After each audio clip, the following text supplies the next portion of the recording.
Salut à tous, c'est Max de la chaîne Tech Game Zone. On se retrouve aujourd'hui pour la présentation du Live Gamer HD C985 de chez Avermedia, qui est un périphérique d'acquisition vidéo en PCI Express, donc que vous branchez sur votre ordinateur. Donc, je vous montrerai le branchement, la configuration sur votre ordi et la qualité des images. C'est parti. Premièrement, c'est un périphérique qui coûte relativement cher, comptez 150 € pour vous en procurer un. Ce composant vous permet d'enregistrer et de jouer à partir d'une console ou d'un autre ordinateur ayant une prise HDMI ou DVI reliée sur la carte mère de votre ordinateur en PCI Express une fois en sollicitant au minimum votre processeur grâce à la compression H.624.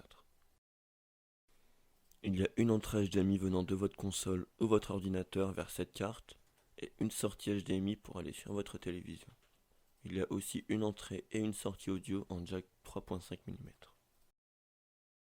Avermedia a choisi l'interface PCI Express une fois pour ce modèle d'acquisition vidéo, ce qui permet une transmission rapide et fiable des flux de données.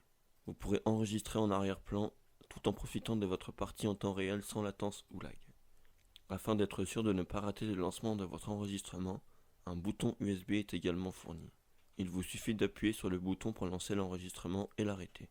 En ce qui concerne l'enregistrement, cette carte d'acquisition supporte une taille d'image maximale de 1920 x 1080p 60 fps à 15 kbps par seconde, autrement dit de la Full HD, et elle ne peut capturer une taille d'image supérieure à la résolution de votre carte graphique. De plus, il n'est pas compatible avec la PS3 à cause du HDCP, mais il y a possibilité d'enregistrer l'entrée PS3 qui arrive sur le C985 avec Fraps, Bandicam ou Camtasia par exemple. La sortie vidéo se fait au format MP4, à un débit d'à peu près 100 MO par minute. Cette carte d'acquisition vous permet donc de faire des streams de qualité et des enregistrements dignes des plus grands streamers.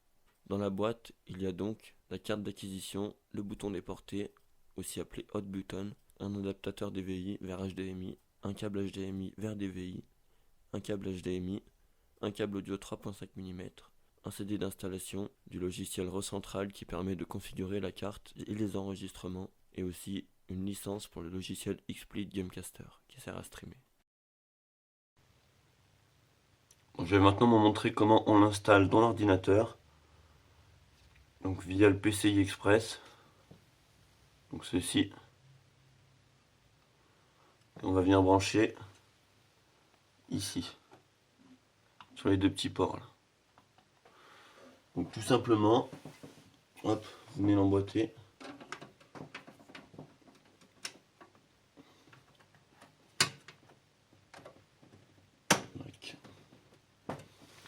Et voilà, il est mis. Vous n'oubliez pas de visser. Et après, c'est tout bon.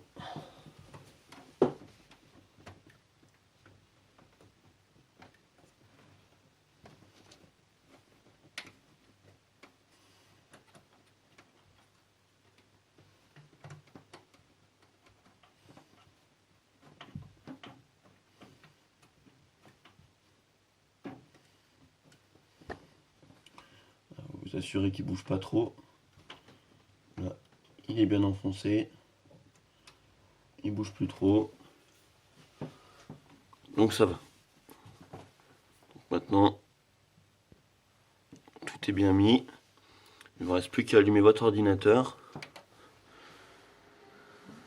Voilà. Voilà, donc l'ordinateur est maintenant lancé.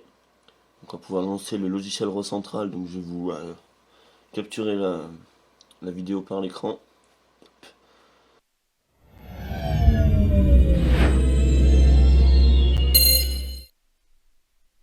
On se retrouve donc sur le logiciel Recentral, donc qui est livré dans la boîte.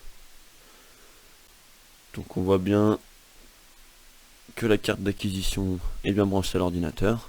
On peut maintenant mettre une deuxième, mais une pour l'instant ça me suffit amplement. Vous avez aussi des réglages, donc avec la langue, choisir la transparence du logiciel. Vous avez aussi des options d'affichage de l'OSD,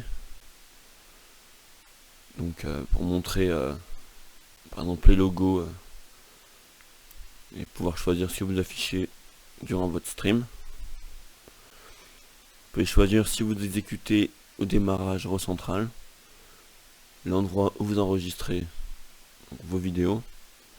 Et là vous pouvez donc gérer plusieurs profils. Voilà. Ensuite, vous avez l'onglet capture, donc avec toujours 3 modes. Un mode assistant, un mode avancé et un mode un clic. Donc le mode assistant, donc c'est un mode qui est assez guidé. Le mode avancé, c'est un mode où vous configurez toutes les options. Et le mode un clic, donc c'est le logiciel qui fait tout à votre place. Donc on va prendre l'assistant, console de jeu, source vidéo, donc là on voit ma Xbox. Vous pouvez choisir soit HDMI soit DVI. Après vous pouvez choisir les réglages vidéo. Vous avez aussi la source audio. Donc là on prend via l'HDMI, on pourrait rajouter mon microphone avec lequel j'enregistre là. Vous avez aussi les réglages vidéo. Donc ça c'est le format. Donc en MP4, moi je trouve que c'est un peu mieux, même si c'est beaucoup plus compressé. La résolution, donc 1920 x 1080. Donc la résolution max donc de la Xbox. Ensuite vous avez le bitrate vidéo. Et vous pouvez le mettre vachement haut, donc ça c'est pour la qualité. Le bitrate audio. Vous pouvez régler aussi pour la qualité. Donc, le nombre d'images par seconde, donc là 60. Vous pouvez le mettre à 30, voilà, vous pouvez choisir comme vous voulez. Et les raccourcis clavier que vous pouvez gérer. Donc là on va pouvoir regarder donc un aperçu de ma Xbox. Voilà. Donc un petit aperçu.